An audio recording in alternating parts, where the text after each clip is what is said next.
Okay, welcome back. Now, time for us to look at the national dailies and then the headlines and see exactly what's coming up. But before then, let's quickly take you through the ABS website, the stories we have therein. The first one says, Man, 25 backs 3-year sentence for tampering with EEDC's transformer. And then the second one says, International Certification Workshop opens at Enugu for over 150 healthcare providers in Anambra. Okay, Nteje community condemns attack on road construction workers. And finally, from the ABS website, teacher apologizes for marrying sister as church cleanses family. All these and many more are what we'll be looking at this morning. But before then, let's quickly bring to your notice that a guest has joined us to help us look at the newspaper today. And his name is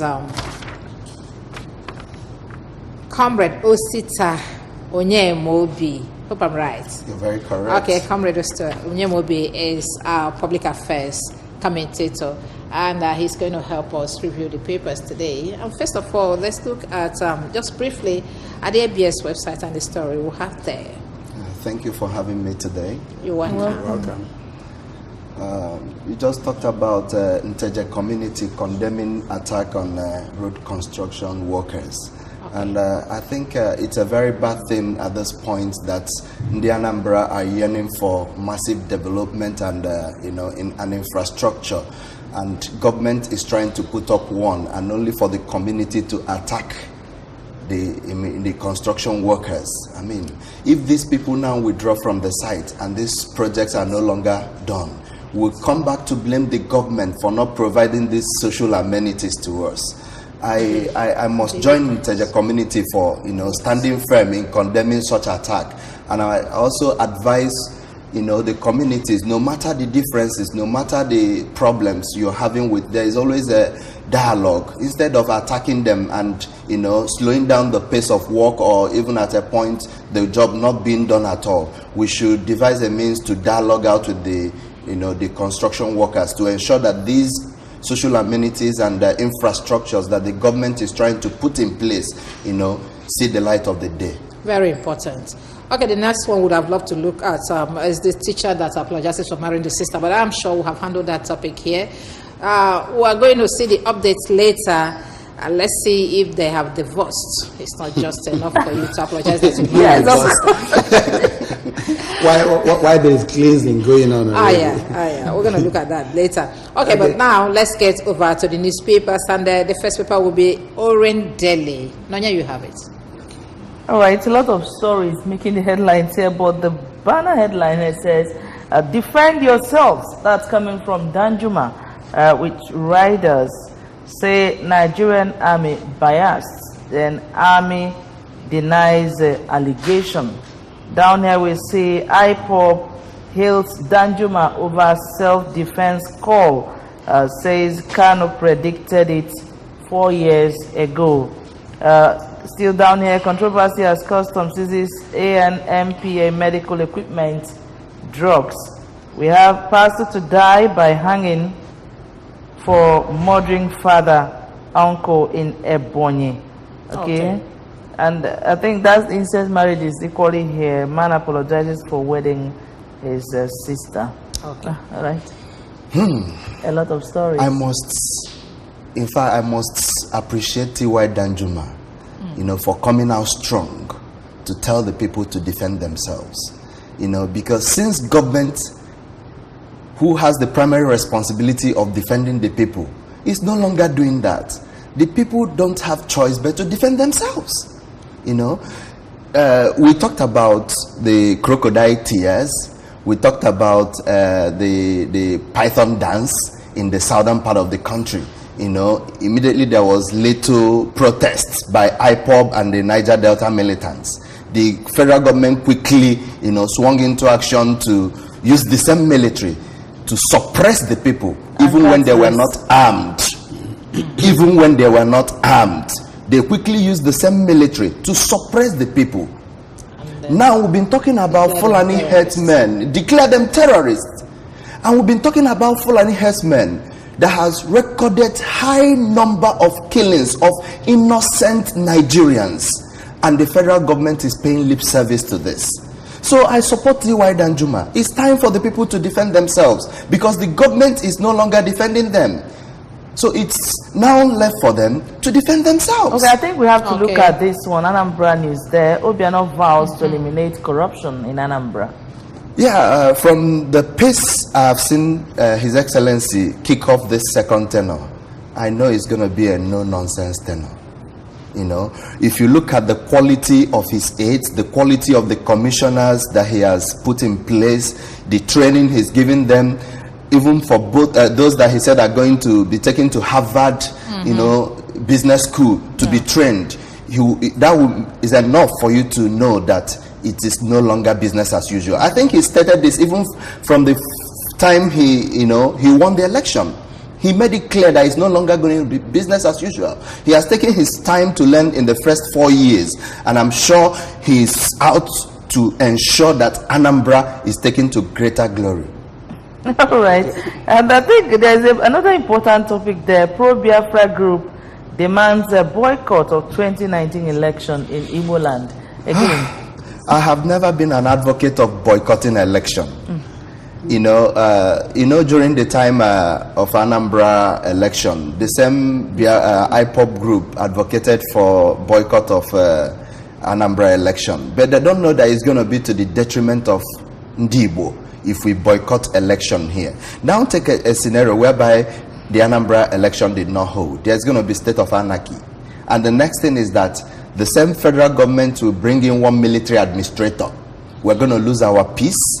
We're going to lose our comfort. We're going to lose our freedom. We're going to lose a lot of things. Even the development that we achieved so far, we're going to lose them. So I've never been an advocate of boycotting of election. Instead, let us get our PVC and use it to vote out our bad leaders. That's what we should do. all right. That's what we should do. Okay, let's move to the next paper. I think I have Daily Times here. Daily Times has the banner headline there, at Anambra ESCO retreat. Though we've talked about it, don't betray public trust, Magu tells civil servant. But I'm most interested in the banner headline, the rider. It says, time doesn't run out on criminal investigation. Another one, the leaders liable for crimes committed by subordinates. Obiano is saying that. This thing clarifies later to Magu, says no ulterior motive.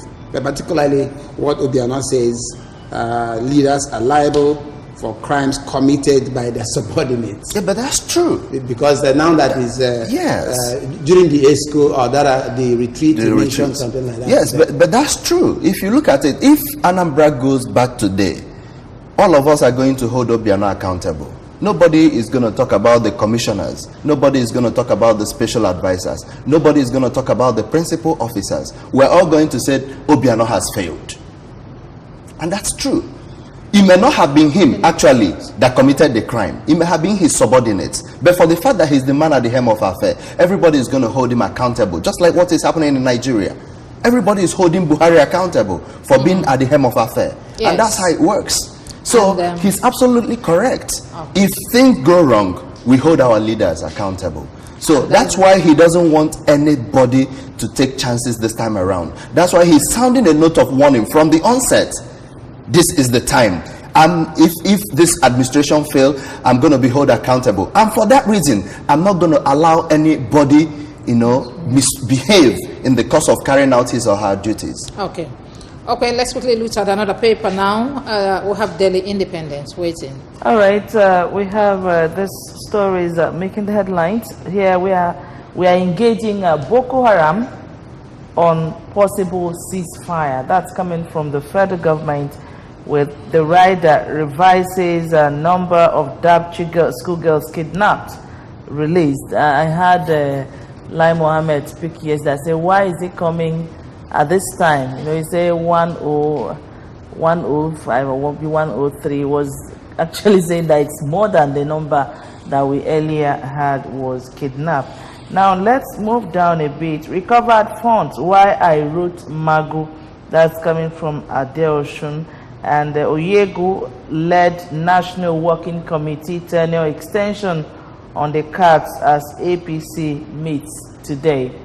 I think, okay, Danjuma's comments, threat to military operations in North Central, that's coming from the army. They says Sergeant David Bako does not exist. They had to check the list. They said they've never seen this name in the list of the Nigerian army. What you think? Let's begin from there, I think. It's just a rider. We read about this guy in social media. Yeah. That's David Bako. Yeah. That said that he was one of the people that went for the operation. Yeah. That was the abduction of the Dapchi girls. Dapchi girls. That they were given 80 million and he got 3 million and returned it and then had to flee the country.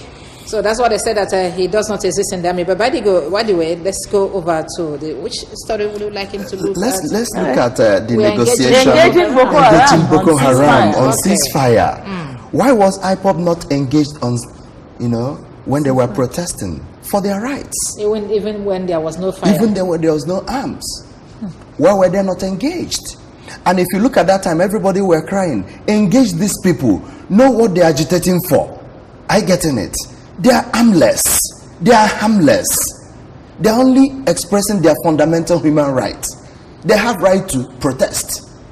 And there's a father you needed to listen. Yes. Why did the federal government not engage them in dialogue? What is the problem? How do we solve your problem? What and what are you agitating for? How can we put an end to this agitation? But when it is time for the Boko Haram that has been killing scores and thousands of Nigerians, we are talking about negotiation. Actually, I was looking at a situation whereby that these guys are terrorists and they're supposed to be faceless. Who is negotiating with? Are you talking through the phone or are you talking one-on-one? How is the negotiation going on? You remember? And you say you don't know who they are? You remember in the time past, before General Muhammadu Buhari became the president of Nigeria, he was named as the chief negotiator of Boko Haram. Let's hold it there. Okay. So, we have another paper coming up, please. We have Guardian. Okay, let's look at Guardian. Guardian, the banner headline there says, why Nigeria may miss targets for oil reserves. That is the first one there. But down there, I think there's another one that says, senators insist on overriding Buhari's veto over Electoral Act Amendment Bill. Another one says, National Assembly Judiciary Shun TSA as remittances hit 8.9 trillion naira. Another one, the Aviation Union threatens strike over 45 billion naira Nigerian Airways pension arrears. I think we'll look at the senators. Yes, I really think the senators need to put their house in order. As at yesterday, I read that 54 senators are in support of Buhari. And they are 109. 24. Yes, 54 as at the last count, and they are 109. And if care is not taken, Alan, there was a meeting they held, the APC, caucus, and 54 senators are already supporting Buhari. So many meetings now. Yes. Elders, yes, northern elders. because they know the implication. So, and if care is not taken, these ones have been assured of their ticket. This is politics. If care is not taken, because it's give and take, maybe they have been assured of their tickets. No, if you make sure this bill is thrown to the dustbin, you'll be ready to have your ticket back. And everybody wants to, Okay, why Nigeria may miss target for oil reserves? With the rider NNPC put loss to delay in PS at 235 billion dollars. Missing the target of reserves regarding oil. Well, it depends on the yardstick. I don't know the current exportation of crude oil now, that will warrant them miss their target. I don't have the statistics, because you actually need to know the statistics to know why. Or is it that there's a cost? 40 million barrels per day. Per day. And then It used to be 1.8 to 2.4 million barrels a day. Is it there is a cut? do they have a court? Because sometimes the petroleum regulatory body used to give a court on some countries on what they can explore. So or is it that we are not getting enough because of the Niger Delta activities? But at least for a while, the Niger Delta is calm. Okay. You know, after the visit of the vice president, the Niger Delta has been calm. Are they calm? A bit, unlike what it used to be. Right. At a point, we were doing less than 1.8. Thank you very much. Yeah. Let's quickly look at the last paper that we'll have today, and that's the Punch newspaper. And the banner headline at the Punch newspaper says, "Killings, Danjuma's self-defense call, evidence of Buhari's failure," says PDP. You know, these opposition parties are always looking for something to catch in on, and then start talking. Let's see how it goes. Ex-army chiefs call, an invitation to anarchy coming from the federal government. That's a rider down here. Taraba government didn't cooperate with us, says army. Perhaps that was why there was so much killing. Taraba government didn't cooperate with you. Okay, let's see. Truck crushes Taraba can cheer to death. Oh my God.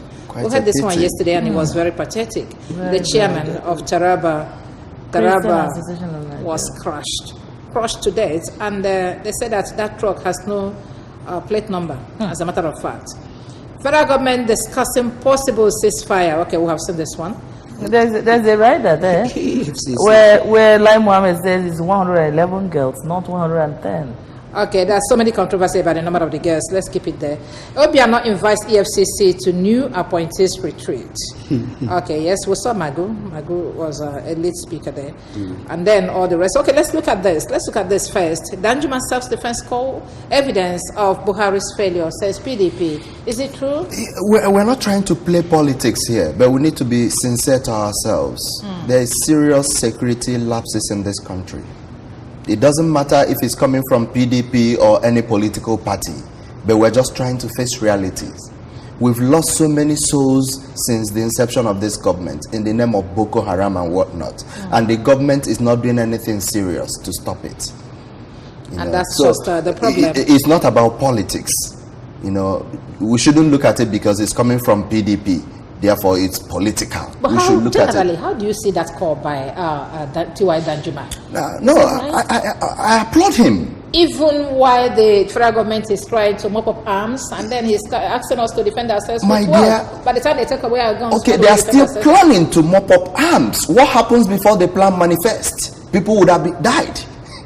So, in the interim, before their plan comes into manifestation, people should protect themselves. And the army says that because of this call now, that they're going to intensify the mop up arms. Until we see the result. For now, we have not seen it. All right. We shouldn't be banking on this. And then at the front of that Punch newspaper, you see people carrying that picture there, people carrying palm fronds, and that's to remind us that yesterday was Palm Sunday. The Holy Week. Okay, and that ushers in the Holy Week. And I hope that we are going to remain holy till the Easter and then continue. I joined the billions of Christians worldwide to celebrate the Holy Week. Where we shouldn't just look at this week as the only Holy Week we have. We should keep ourselves holy. It's one of the commandments of God. Be ye holy, for I am holy. So it should not only be within the Holy Week. Yes, okay, it's not just the week affair. Let's look at this finally before we go. Malaya petitions IG, UN, US, UK alleges threats to life. Dino Malaya's case have been on for a very long time and refused to go. Yes. What do we do with that? Yes, you know, Dino Malaya is one senator that is very vocal.